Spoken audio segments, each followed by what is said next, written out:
Hello students, आज हम करेंगे डायरेक्टरेट ऑफ एजुकेशन की वर्कशीट नंबर 117 जिसका सब्जेक्ट है इंग्लिश और आज डेट है 25 नवंबर 2020। ये वर्कशीट क्लास 5 के बच्चों के लिए है। तो चलिए स्टार्ट करते हैं हम आज की वर्कशीट। बच्चों, वर्कशीट में आपको यहाँ पर अपना नेम लिखना है। यहाँ पर आपकी क्लास ऑलरेडी लिखी हुई है तो आपको अपना सेक्शन लिखना है और यहाँ पर लिखना है आपको अपने टीचर का नेम। हमारी जो आज की वर्कशीट है उसका टॉपिक यूनिट 7 गुलिवर्स ट्रैवल से लिया गया है। इस स्टोरी को आप ऑलरेडी पहले पढ़ चुके हैं, तो आइए देखते हैं कि आज की वर्कशीट में हमारे लिए क्या है।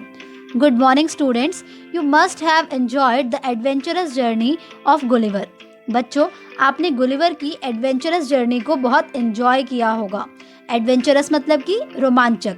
Let me see how much of the story you remember. आइए देखते हैं कि आपको स्टोरी कितनी याद है। Oops, I jumbled the story. Please write the story in the correct sequence and number them. बच्चों, मैंने इस स्टोरी को थोड़ा सा जम्बल कर दिया है, यानी कि उल्टा पुल्टा लिख दिया है, तो आपको इसमें नंबर लिखकर इसे करेक्ट सीक्वेंस में लगाना है। Farmers 1 year old son grabbed to eat me. Farmer का यानी किसान का जो 1 साल का बेटा था उसने क्या किया, मुझे ग्रैब कर लिया, यानी कि मुझे झटके से एकदम पकड़ लिया। Farmer's wife put me on bed and covered me with her handkerchief. और जो फार्मर की वाइफ थी उसने मुझे बेड पर रख दिया और मुझे अपने हैंकरचीफ यानी कि अपने रुमाल से कवर कर दिया। On the 16th of June 1730 we discovered the land of giants. 16 जून 1730 को हमने एक ऐसे लैंड को डिस्कवर किया, यानी एक ऐसे लैंड को खोजा जहाँ पर कि जायंट्स रहते थे। Farmers took me to his home. Farmer मुझे अपने घर ले गया।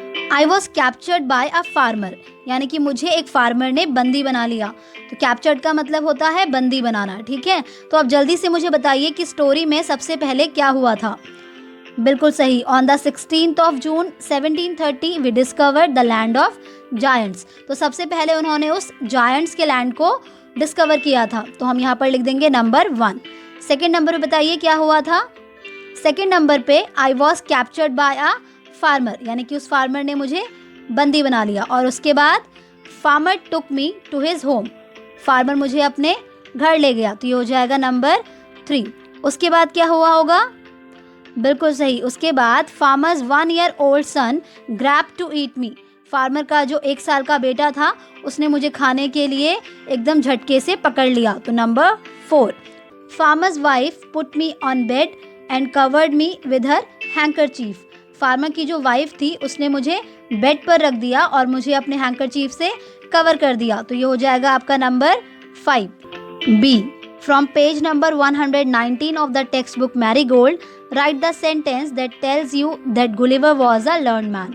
तो बच्चों, आपको अपनी टेक्स्ट बुक का पेज नंबर 119 ओपन करना है और वहाँ से देखकर ये बताना है कि कौन सा सेंटेंस वहाँ पर ऐसा लिखा हुआ है जिससे हमको ये पता चलता है कि गुलिवर एक लर्न मैन था, यानी कि बहुत ही विद्वान आदमी था। तो ये है आपकी बुक का पेज नंबर 119। तो आइए देखते हैं कि वो ऐसा कौन सा सेंटेंस है जो कि हमें बताता है कि गुलिवर एक लर्न मैन था। I tried to speak them loudly in several languages। तो गुलिवर यहाँ पर क्या कहता है, गुलिवर यहाँ पर कहता है कि मैंने उनसे बहुत सारी भाषाओं में बात करने की कोशिश की। इसका मतलब कि गुलिवर बहुत सारी भाषाओं को जानता था, तो हम कह सकते हैं कि गुलिवर क्या था, एक लर्न मैन था। ठीक है बच्चों, तो इस सेंटेंस को आप कहाँ पर लिख देंगे, यहाँ पर लिखेंगे। Question number C, use the correct degree of adjectives to fill in the blanks. आपको नीचे फिल इन द ब्लैंक्स में करेक्ट डिग्री ऑफ एडजेक्टिव्स को फिल करना है। डिग्री ऑफ एडजेक्टिव्स को आप इससे पहले ऑलरेडी पढ़ चुके हैं। आइए एक बार इसे थोड़ा सा और रिवाइज करते हैं। बच्चों, एडजेक्टिव्स क्या होते हैं, which tells more about a noun, यानी कि जो हमें नाउन के बारे में बताते हैं, उसका शेप कैसा है, उसका साइज क्या है, उसका कलर क्या है, उसका टेक्सचर क्या है। डिग्री ऑफ एडजेक्टिव्स का यूज़ हम नाउन्स को कंपेयर करने के लिए करते हैं, यानी कि उनकी तुलना करने के लिए करते हैं। तो जब हम दो नाउन्स के बीच में कंपैरिजन करते हैं तो वहाँ पर हम यूज़ करते हैं कंपैरेटिव डिग्री। कौन सी डिग्री यूज़ करते हैं, कंपैरेटिव डिग्री, ठीक है। और जहाँ पर हम दो से ज़्यादा नाउन के बीच में कंपैरिजन करते हैं वहाँ पर हम यूज़ करते हैं सुपरलेटिव डिग्री। क्या यूज़ करते हैं, सुपरलेटिव डिग्री। सुपरलेटिव डिग्री हमें सभी नाउन्स में से बताती है कि कौन सा सबसे ज़्यादा ग्रेटेस्ट है या फिर कौन सा सबसे ज़्यादा लीस्ट है। तो यहाँ पर आपको इन दोनों एडजेक्टिव्स को यूज़ करके नाउन के बीच में कंपैरिजन करना है। आइए देखते हैं। फर्स्ट देखिए, Gulliver is a dash man. तो बताइए यहाँ पर क्या आएगा? बिल्कुल सही, यहाँ पर आएगा टॉल। क्या आएगा? टॉल। यहाँ पर टॉल क्यों आएगा? क्योंकि यहाँ पर कोई कंपैरिजन नहीं हो रहा है, सिर्फ गुलिवर के बारे में बताया जा रहा है कि गुलिवर कैसा है? टॉल है। The baby boy is dash than Gulliver. तो यहाँ पर क्या आएगा? यहाँ पर आएगा टॉलर। क्या आएगा? टॉलर। क्यों? क्योंकि यहाँ पर दो नाउन्स को कंपेयर किया जा रहा है, और वो दो नाउन्स कौन कौन से हैं? Boy and Gulliver. ठीक है, तो यहाँ पर हम कंपैरेटिव डिग्री ऑफ एडजेक्टिव को यूज़ करेंगे। और जैसा कि मैंने आपको बताया था कि कंपैरेटिव डिग्री को लिखने के लिए हम क्या करते हैं? एडजेक्टिव में ER को ऐड कर देते हैं। ठीक है, तो हमने यहाँ पर लिख दिया है टॉलर। नेक्स्ट देखिए, the farmer is the dash among them. Farmer उन सब में से सबसे टॉल था। तो हम यहाँ पर क्या लिखेंगे? हम यहाँ पर लिखेंगे टॉलेस्ट। क्या लिखेंगे? टॉलेस्ट।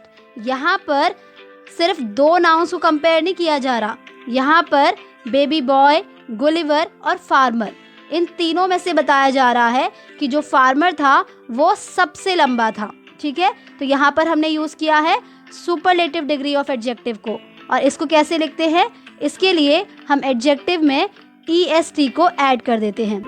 नेक्स्ट है, an apple is a dash fruit. तो एप्पल कैसा फ्रूट है? जूसी फ्रूट है। ठीक है, तो हम यहाँ पर लिख देंगे जूसी। यहाँ पर कोई भी कंपैरिजन नहीं किया जा रहा है, सिर्फ एप्पल के बारे में बताया जा रहा है।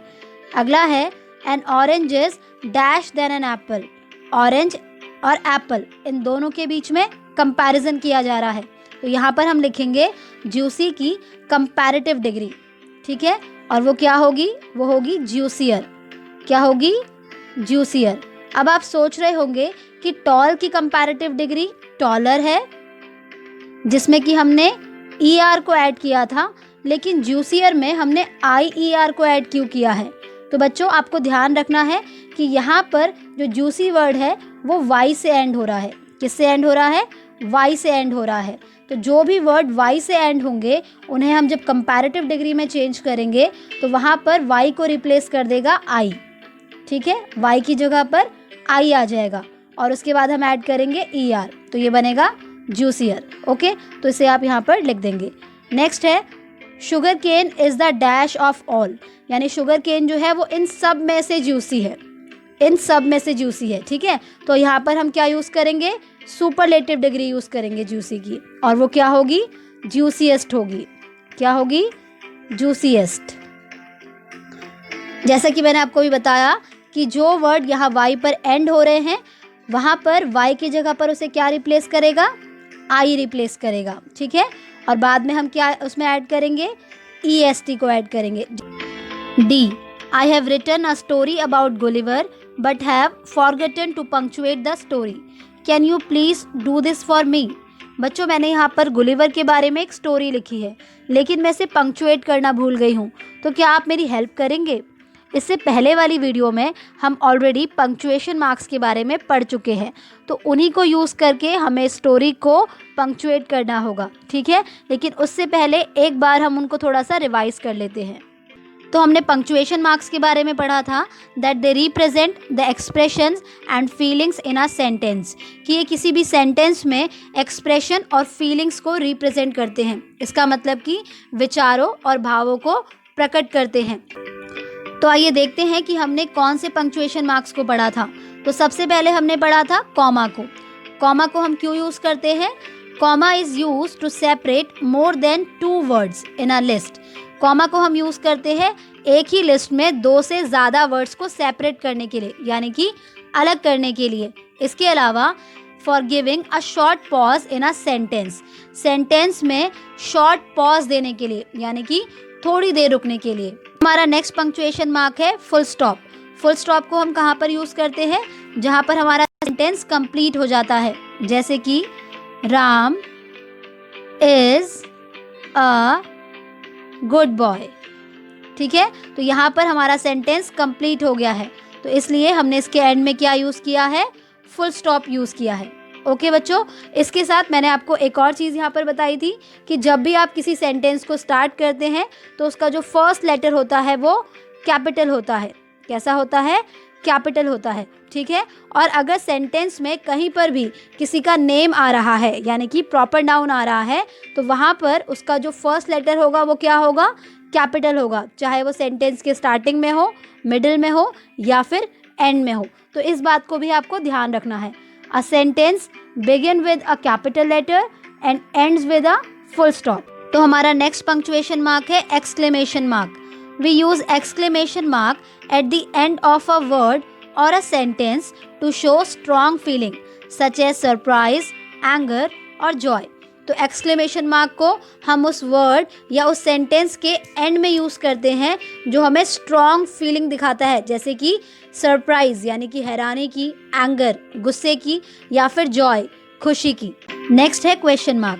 question mark को हम कहाँ पर use करते हैं, The sentence that ask a question ends with a question mark। तो उस सेंटेंस में जहाँ पर कि कोई सवाल पूछा जाता है तो उसके एंड में हम क्वेश्चन मार्क लगाते हैं। नेक्स्ट है अपोस्ट्रोफी। अपोस्ट्रोफी को हम कहाँ पर यूज़ करते हैं, पोजेशन दिखाने के लिए। क्या दिखाने के लिए, पोजेशन दिखाने के लिए, यानी कि अधिकार दिखाने के लिए। जैसे कि this is Neeta's doll, this is Neeta's doll. Next is this is Ranjan's ball, this is Ranjan's ball. तो आप देख सकते हैं कि यहाँ पर बताया जा रहा है कि ये जो डॉल है ये किसकी है, नीता की है, यानी कि इस डॉल पर किसका अधिकार है, नीता का अधिकार है। तो आप देख सकते हैं कि नीता में हमने यहाँ पर अपोस्ट्रोफी को यूज़ किया है और साथ में लगाया है एस। तो ये रिलेट कर रहा है इस डॉल को नीता से, नीताज डॉल, ठीक है। ऐसे ही रंजन्स बॉल, ये बॉल किसकी है, रंजन की है। किसकी है, रंजन की है। तो चलिए अब हम स्टोरी को पंक्चुएट करते हैं। Gulliver love to sail to distant lands. Gulliver को दूर दूर तक जल यात्राएं करना पसंद था, ठीक है। तो यहाँ पर हमारा सेंटेंस हो गया है कंप्लीट। तो सबसे पहले हम इसको क्या करेंगे, पंक्चुएट करेंगे। तो जैसा कि मैंने आपको बताया हुआ है कि जब भी कोई सेंटेंस हम स्टार्ट करते हैं तो उसका जो फर्स्ट लेटर होता है वो क्या होता है, कैपिटल होता है, लेकिन यहाँ पर लिखा हुआ है स्मॉल में, तो हम इसे सबसे पहले कैपिटल में लिखेंगे। ये हो गया GULLIVER, गुलिवर। आगे देखिए, love to sail to distant lands. तो यहाँ पर हमारा सेंटेंस कंप्लीट हो रहा है। तो जहाँ पर हमारा सेंटेंस कंप्लीट होता है वहाँ पर हम क्या यूज़ करते हैं, फुल स्टॉप का यूज़ करते हैं, ठीक है। यहाँ पर फुल स्टॉप का यूज़ नहीं किया गया है। आगे देखते हैं, he wanted to become a sailor. वो क्या बनना चाहता था, सेलर बनना चाहता था, ठीक है। तो आप देखिए फुल स्टॉप के बाद दोबारा से एक न्यू सेंटेंस स्टार्ट हो रहा है, तो इसलिए इसका भी जो फर्स्ट लेटर होगा वो कैसा होगा, कैपिटल होगा। तो ही का फर्स्ट लेटर हमने यहाँ पर कैपिटल लिख दिया है। He wanted to become a sailor, वो सेलर बनना चाहता था। तो यहाँ पर हमारा सेंटेंस हो गया है कंप्लीट, इसलिए हमने यहाँ पर लगाया है फुल स्टॉप, ठीक है। ऐसे ही आगे लिखा है, he went on his first journey at the age of 19। तो वो अपनी फर्स्ट जर्नी पे कब गया था, जब वो 19 ईयर्स का था। तो यहाँ पर आप देख रहे हैं कि फुल स्टॉप के बाद दोबारा से एक सेंटेंस स्टार्ट हो रहा है, तो इसलिए हम क्या करेंगे, इसका जो फर्स्ट लेटर है उसे हम कैपिटल लिखेंगे। तो हमने यहाँ पर एच को कैपिटल लिख दिया है। He went on his first journey at the age of 19, और यहाँ पर हमारा सेंटेंस कंप्लीट हो रहा है, तो यहाँ पर हम लगाएंगे full stop. There was a heavy storm and the ship was wrecked, but he manage to save himself. तो क्या होता है कि वहाँ पर बहुत बड़ा तूफान आता है और जो शिप है वो wrecked यानी कि तहस नहस हो जाता है या फिर टूट जाता है, but he manage to save himself, लेकिन वो खुद को बचा लेता है। तो आइए अब हम इसको पंक्चुएट करते हैं। तो सबसे पहले देयर में हम टी को कर देंगे कैपिटल, ठीक है। And was a heavy storm and the ship was wrecked, तो शिप क्या हो जाता है, टूट जाता है। But he manage to save himself. बच्चों आपने ध्यान दिया होगा कि जब मैं बोल रही हूँ the ship was wrecked but, इन दोनों के बीच में मैं थोड़ा सा पॉज ले रही हूँ, यानी कि थोड़ा सा रुक रही हूँ। दोबारा सुनिएगा, the ship was wrecked but, ठीक है। तो इसलिए हम यहाँ पर क्या यूज़ करेंगे, कॉमा का यूज़ करेंगे, ठीक है बच्चों। एंड लास्ट में जहाँ पर ये सेंटेंस हमारा कंप्लीट हो रहा है वहाँ पर हम यूज़ करेंगे फुल स्टॉप का। ही रिटर्न्ड होम सेफली, वह घर सुरक्षित पहुंच गया। तो जैसा कि यहाँ पर फुल स्टॉप लगा हुआ है तो इसके बाद न्यू सेंटेंस स्टार्ट हो रहा है, तो यहाँ पर हम जो फर्स्ट लेटर है उसे कैपिटल कर देंगे, ठीक है। और जहाँ पर ये सेंटेंस कंप्लीट हो रहा है वहाँ पर हम लगा देंगे फुल स्टॉप। आगे देखते हैं, Gulliver's wife felt so happy to see him. तो गुलिवर की वाइफ उसे देखकर बहुत खुश हुई। तो इस लाइन को हम पंक्चुएट करते हैं। तो जैसा कि ये फुल स्टॉप के बाद स्टार्ट हो रहा है यानी कि न्यू सेंटेंस है, तो आप यहाँ पर क्या करेंगे, जो फर्स्ट लेटर है उसे कैपिटल कर देंगे, ठीक है। इसके अलावा गुलिवर किसी का नेम भी है तो इसका जो फर्स्ट लेटर है वो वैसे भी कैपिटल में ही लिखा जाएगा, ठीक है। इसके साथ आप यहाँ देख सकते हैं कि गुलिवर्स में जो ये वर्ड है यहाँ पे गुलिवर्स, इसमें मैंने यहाँ पे एपोस्ट्रॉफी को यूज़ किया है। किसको यूज़ किया है? एपोस्ट्रॉफी को। और मैंने क्या बताया था आपको, एपोस्ट्रॉफी हम कहाँ पे यूज़ करते हैं? जहाँ पर हम पोजेशन दिखाते हैं यानी अधिकार दिखाते हैं। Gulliver's wife, Gulliver's wife, Gulliver की पत्नी, ठीक है। So Gulliver's wife felt so happy to see him. तो यहाँ पर ये सेंटेंस कंप्लीट हो रहा है इसलिए हम यूज़ करेंगे फुल स्टॉप, ठीक है बच्चों। तो इसकी प्रैक्टिस आप ज़रूर अच्छे से कीजिएगा। इसी के साथ आपकी आज की वर्कशीट कंप्लीट होती है।